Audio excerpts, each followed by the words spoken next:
প্রতি বছরের ন্যায় এই বছরের উত্তরায়ণের স্কুলের পক্ষ থেকে বাচ্চাদের ক্রীড়া প্রতিযোগিতার আয়োজন করা হয়েছিল। এই প্রতিযোগিতায় অংশগ্রহণ করেছিলেন ছোট থেকে বড় সবাই। এই ক্রীড়া প্রতিযোগিতায় ভিড় জমেছিল চোখে পড়ার মতো। বিভিন্ন ইভেন্টের মাধ্যমে হয়েছিল বিভিন্ন খেলা প্রতিযোগিতা। এই প্রতিযোগিতায় ফার্স্ট, সেকেন্ড, থার্ড এবং সান্ত্বনা পুরস্কার দিয়ে পুরস্কৃত করা হয়েছিল বাচ্চা থেকে বড় সবাইকে।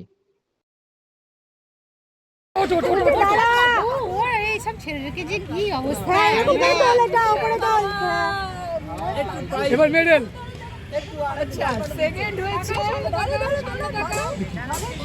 ও খেলনার ওই দিকে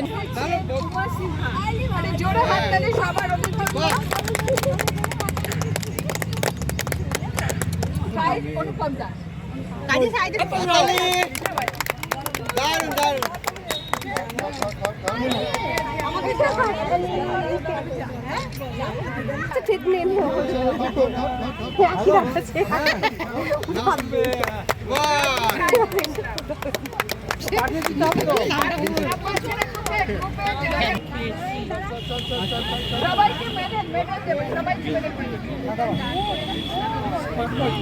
হচ্ছে ক্রীড়া প্রতিযোগিতা।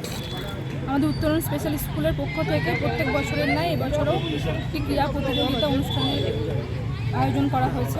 আজকে কতজন বাচ্চা এই পার্টিসিপেট করেছে? মোটামুটি এই মাঠে উপস্থিত আছে 30 থেকে 35 জন। আচ্ছা, কী কী ইভেন্ট ছিলেন? আজকে ইভেন্ট ছিল হচ্ছে রান, ডিসকাস থ্রো, তারপর হচ্ছে যে আপনার বিস্কুট দৌড়, হ্যাঁ, বল শিফটিং, বল থ্রোয়িং, এগুলো ছিল। আচ্ছা, কী কী দেওয়া হচ্ছে বাচ্চাদেরকে আজকে প্রাইজ হিসাবে? বাচ্চাদেরকে ফার্স্ট, সেকেন্ড, থার্ডের জন্য ট্রফি দেওয়া হচ্ছে। আর সমস্ত মানে স্টুডেন্টদের জন্য সান্ত্বনী পুরস্কার হিসেবে আপনার মেডেল তুলে দেওয়া হচ্ছে। কী নাম আপনার? কৃষ্ণা ঘোষ।